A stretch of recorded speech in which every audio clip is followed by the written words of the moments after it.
There are cases that haunt you long after you've filed away the paperwork, long after the names and dates start to blur. This one was different, though. It didn't just haunt me. It followed me, whispered to me in the quiet hours, and reminded me of my failure every time I closed my eyes. My name is Detective Alan Hargrove, and this is the case I could never solve. Chapter 1. The Body in the Marsh. It began on a gray, fog-choked morning in late October. The call came at around 7:15 a.m. A body had been discovered in Blackwood Marsh, a sprawling, treacherous wetland just outside the city limits. By the time I arrived, the fog hung low over the ground, thick enough to blur the outlines of the crime scene tape and the handful of officers milling about. The victim was a woman mid-30s, dressed in a black cocktail dress that clung to her as if she'd been submerged. Her shoes were missing, and her feet were caked with mud. There were no obvious signs of a struggle, no blood, no visible wounds. Just her lifeless body sprawled on the damp earth, her head tilted slightly to the side, eyes wide open, as if staring at something just beyond the fog. No ID, Officer Burns told me, handing over a sealed evidence bag containing a single gold bracelet. That's all we found on her. I nodded, my gaze fixed on her face. There was something eerily serene about her expression, as if she'd accepted whatever had happened to her. Or maybe she'd seen it coming. Chapter 2. The First Clues. Back at the station, we ran the bracelet for prints. Nothing. No matches in the missing persons database either. It was like she didn't exist. But people don't just vanish into thin air, and they don't end up dead in a marsh for no reason. The autopsy report came back inconclusive. No signs of trauma, no drugs or toxins in her system, no water in her lungs to suggest drowning. Cause of death: undetermined. It was as if her heart had simply stopped. The coroner called it natural causes. I called it suspicious. Then there was the marsh itself. Blackwood had a reputation. Locals told stories about strange lights and voices calling out in the night. I'd always chalked it up to superstition, but standing there, staring at the endless expanse of reeds and water, I felt a prickling at the back of my neck I couldn't quite shake. Chapter 3. Dead Ends. I combed through every lead, every tip, no matter how thin. The bartender at a dive downtown thought he recognized her, but couldn't remember her name. A retired schoolteacher swore she'd seen her walking along the highway 2 days before the body was found.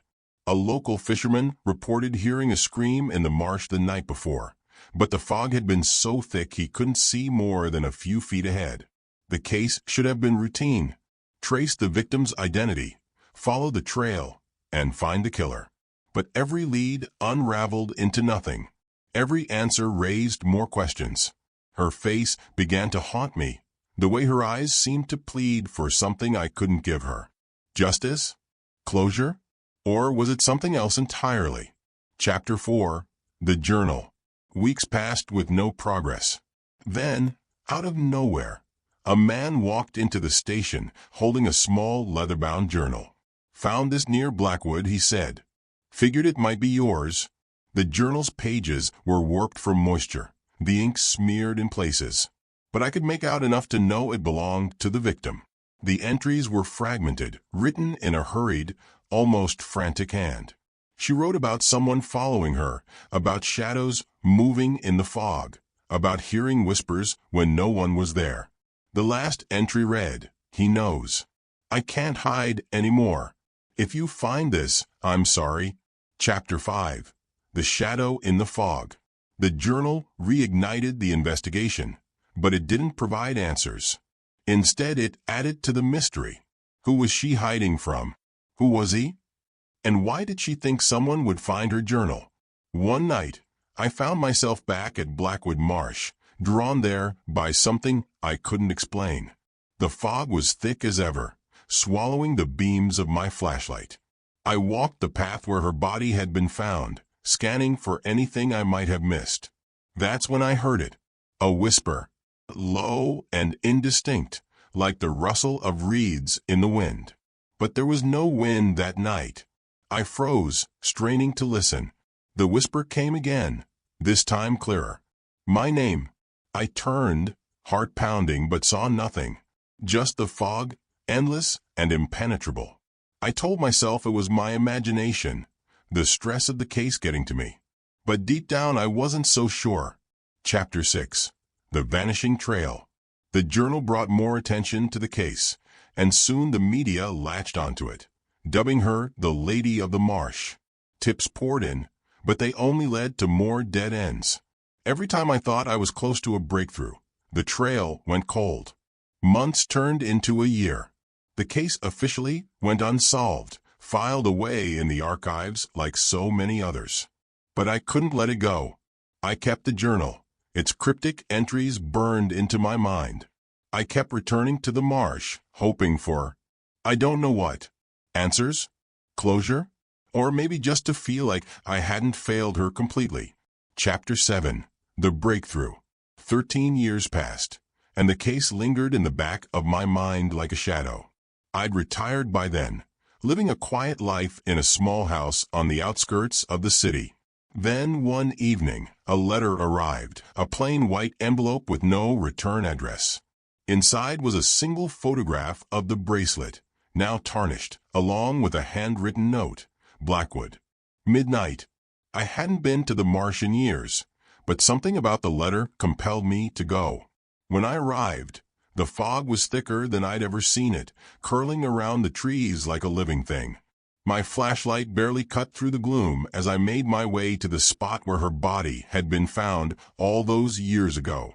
And that's when I saw him. A man, tall and gaunt, standing in the clearing. His face was obscured by the fog, but I could make out the glint of something in his hand. A gold bracelet.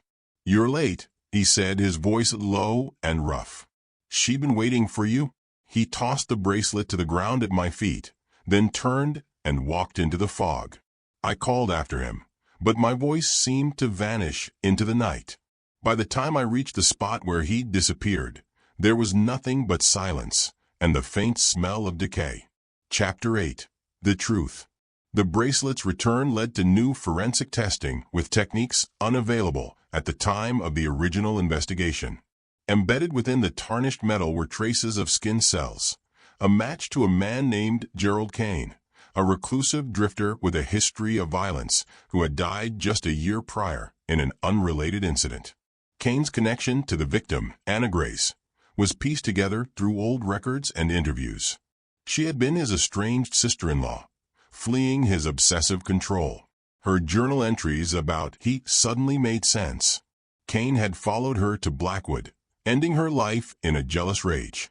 But even with the case closed, the marsh didn't feel at peace. The whispers I'd heard, the man I'd seen, was it all in my mind? Or was there something more to Blackwood Marsh, something that ensured its secrets were never fully revealed?